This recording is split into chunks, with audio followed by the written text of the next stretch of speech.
What I want to do now is tell you how to help if somebody is having a panic attack.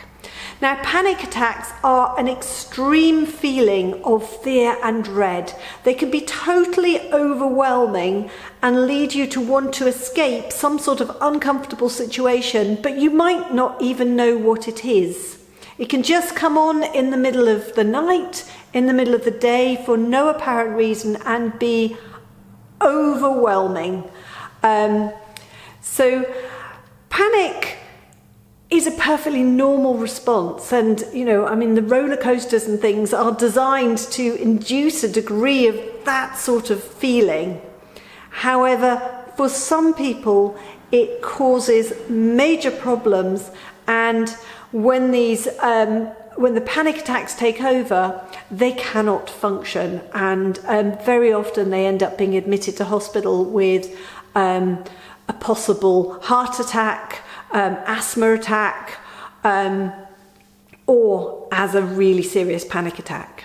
So the sort of signs and symptoms I explained earlier, so pounding, racing heart, short of breath, sick, dizzy, sweating, thinking that they might die, they might faint, and they might just be unable to cope.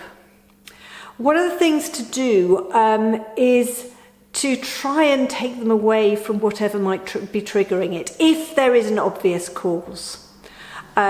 Speak to them sort of in positive, supportive terms, and get them to focus on their breathing.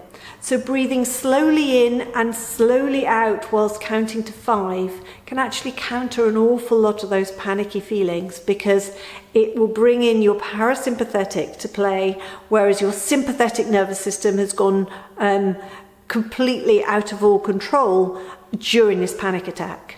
Some people find stamping on the spot can help them concentrate on something, and then there's various grounding techniques that can be incredibly helpful as well. So they are particularly useful if you have a feeling of sort of disassociation and not quite being there whilst you're having your panic attack, and they can make you feel safer and more together. They can also help if your panic attack's caused by flashbacks. So concentrating on the sounds that are happening right now. Walking barefoot, wrapping yourself in a blanket and actually concentrating on the feeling of it around you, and touching and sniffing something with a really strong smell.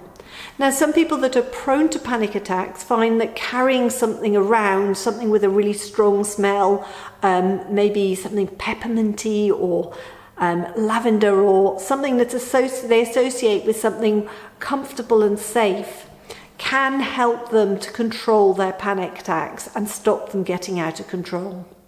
If they are becoming overwhelming and regular and disturbing your life, then there are a lot of things that can be done, and the first port of call would always be to talk to your GP.